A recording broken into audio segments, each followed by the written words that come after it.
Hello, beautiful manual mavericks. It's another week, and welcome back to No Manual Needed, where we navigate adulthood without a guidebook. Today, we are diving into a question I know you've asked yourself at least once, and today's topic is a follow up from last week's topic. This week's topic is about, am I valued in my workplace? And like we said in our previous episode, that if you're not valued somewhere, then it means there's no room for your improvement, there's no room for promotion, or there's no room for the company investing in you. We'll start by feeling valued isn't the same as being paid. And it's not just about how many snacks are in the break room, but how is the company seeing you as an employee. Being valued comes down to recognition. If you're valued in your workplace, you're going to be recognized. Your ideas are going to be acknowledged, and somebody else is not going to take credit for your ideas. The other way to know that you are being valued in your workplace is trust. Are your employers, your manager, your supervisor, are they giving you responsibilities? Are they giving you responsibilities and ownership of those responsibilities for you to handle them in your own right because you can and because they believe in you and the work that you do? Or do they micromanage you after they have given you responsibilities? If you're valued in an organization, they are going to invest in you, whether it's building your skills or growth opportunities. Your managers will always look out for new opportunities for you if they value you. Here is a hot take. If you only hear great job once a year during your performance review, you're probably not valued in that organization. You're just being tolerated. You're easily dispensable. Okay, here are a few things you need to know before we dive into, am I valued in this workplace? You have to check, do their daily activities go hand in hand with what their mission is and what their vision is. If they don't actually practice, then you cannot expect so much from them. What is their leadership style? Is it top to down, or do they also listen to ideas or criticism from all employees, regardless whether they are in the top level management or lower level? What is their retention capability? Are people always leaving the company, or do they retain their employees for a long period of time? What is their policy when it comes to promotion? Do they have a transparent and clear policy? Every time somebody asks for promotion,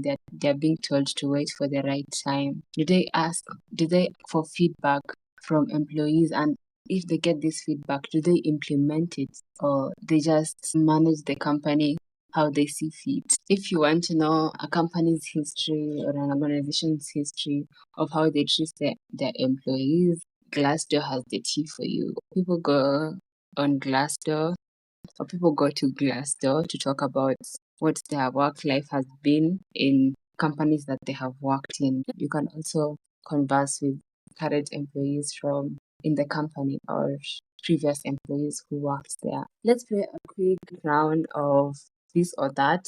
How to notice red flags in an organization or in a company. Weekly check-ins versus quarterly ghosting. I would pick weekly check-ins because you get to know, you get to hear feedback of your progress throughout the week and of the projects that you are currently handling, if it's areas of improvement, if it's to commend you for the good work that you have done, if it's just a regular check-in. A weekly check-in is better than quarterly ghosting. Yeah, I remember at some point when I was working, we used to have weekly meetings. I used to love them, but they were good. It's just that they were so exhausting. But it's actually a good thing to have because you get to see where you are at, how you are doing, if you need to re-strategize, if you need to keep on going with what you're doing, such like things. Transparent salary band versus we'll see when the budget allows. Of course, transparent salary band. What do you mean? We'll see what the budget allows us so that transparent salary band.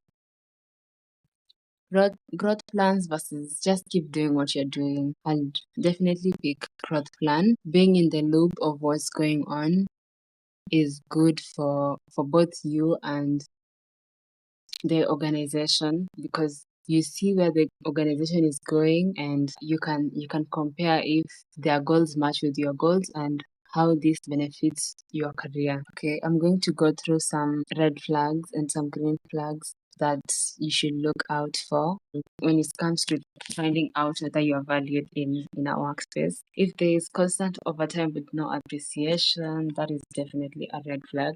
I know at times there are deadlines that are fast approaching, and maybe you have not completed the task, so you have to do overtime. That can be considered, but constant overtime with no appreciation, like every day you leave at work at 8 p.m. and you're supposed to clock out at 5. Nah. If they only offer promotions that only happen when people quit, no. That means they don't appreciate their employees.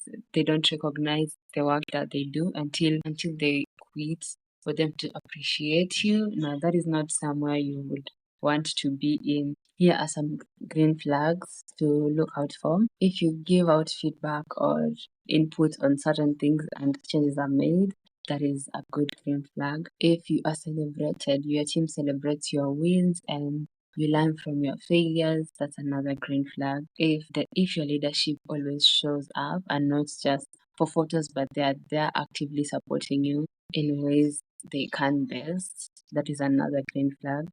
Staying in a place where you're not valued is expensive, both emotionally, mentally, and professionally. I have a friend of mine who worked in, let's say, company C. She handled everything in company C. And when she asked for support for them to just come, like to be present in an activity that their company had set up an event. And can you imagine, like, she was the only one in this event, no support from any other member of the company. And mind you, like, this is a company's event and nobody shows up for the event until hours later when the event comes to completion. And this is not something that happened once or twice.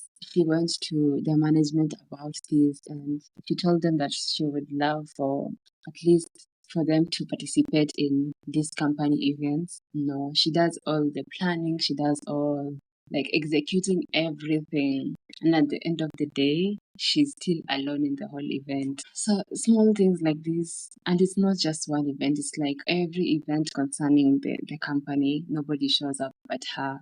And it's not even her company. A little support goes a long way.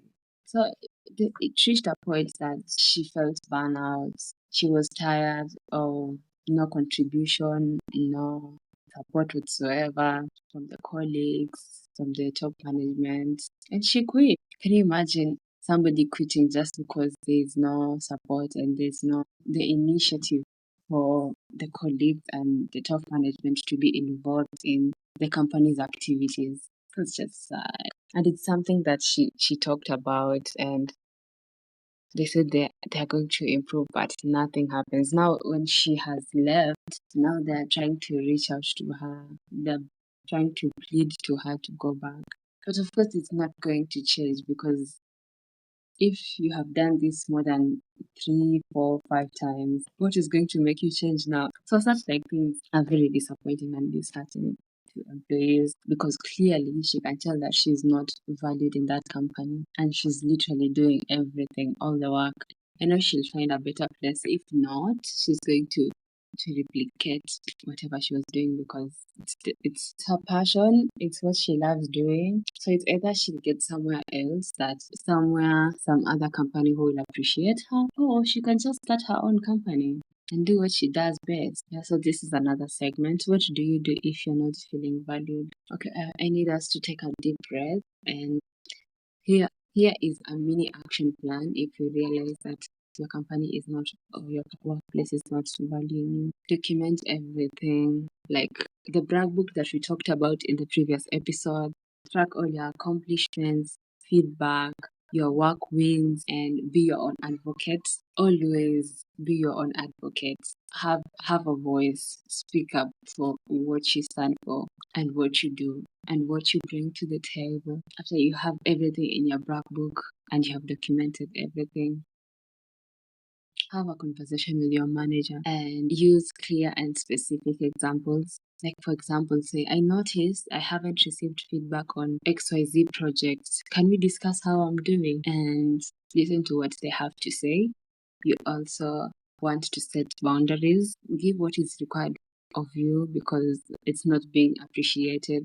Don't overgive because it's not being appreciated and compensate. Not overgiving because it's not being appreciated or compensated. And if you have done all this, like you have had a conversation with your manager or your supervisor and nothing has changed, don't even tell them. Start exploring other options. If they don't value you, look for other places where you'll be. If your company is big enough, you can start with looking for a new department. And if that does not work, you can look for a different company entirely. Here are some of the things that you deserve to know as an employee, and you can ask up. You deserve to know your job expectations and success metrics. Most organizations or many workplaces don't have success metrics. You just told you're supposed to do this and that, but there's no metrics to measure your success. So how are you going to tell that I am productive or I am exceeding what you expected from me? So you can ask about what is the success metrics or what is the success policy metrics that you have in store for this company or that you use for this company. You have the right to know your path for growth or promotion in the company, how performance is evaluated, how raises and bonuses are decided, who to go to when an issue arises, what the company does to support employee well-being. Most of these things, like these are some of the things that you're supposed to be told during induction, but most organizations don't do so. Most don't even have a list of what you need to know or how to go about these things or these matters. But you should be, if these things are not set in place, you should be able to ask. And if your questions are met with discomfort or deflection, well, that's your sign. And I want to tell you that you are not too sensitive. You are not asking for too much. Being valued isn't about your ego, but it's about respect. And if your workplace doesn't offer it, it's okay to want more. And you definitely deserve more. If today's episode hit home, send it to someone who needs to hear it. Your work bestie, your quiet quitting friend, or your overreaching sibling. Make sure to follow No Manual Needed podcast wherever you listen to your podcast and give us a good review. And if you've got a story about feeling unseen or finally getting your flowers, reach out to our email address at nomanual9@gmail.com. Until next time, advocate for yourself, ask the uncomfortable questions, and never settle for less than respect. Period, boo.